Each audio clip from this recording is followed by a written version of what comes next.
السلام علیکم ورحمۃ اللہ وبرکاتہ۔ ماں کے غم پر رسول اللہ صلی اللہ علیہ وسلم کا کیا کہنا تھا؟ ایک عورت روتی ہوئی حضرت محمد صلی اللہ علیہ وسلم کے پاس آئی۔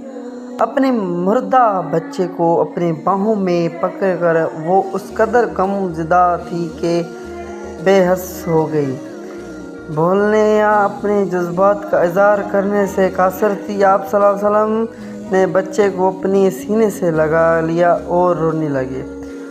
ہم اللہ کی طرف سے آتے ہیں اور اللہ ہی کی طرف سے لوٹتے ہیں۔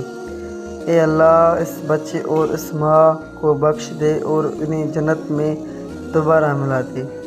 آپ صلی اللہ علیہ وسلم کی شفقت اور ہمدردی دیکھ کر حیران رہ گئی۔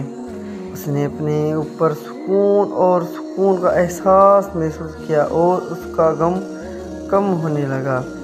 یہ واقعہ رسول اللہ صلی اللہ علیہ وسلم کی دوسروں کے جذباتوں کو سمجھنے اور ان کے جذبات کو بانٹنے کی غیر معمولی صلاحیت کو اجاگر دیتے ہیں، یہاں تک کہ ان کے انتہائی مشکل حالات میں بھی لمحات اس نے ہمیں سکھایا کہ ہمدردی اور مہربانی گہرے زخموں کو بھی بھرنے میں مدد کر سکتے ہیں۔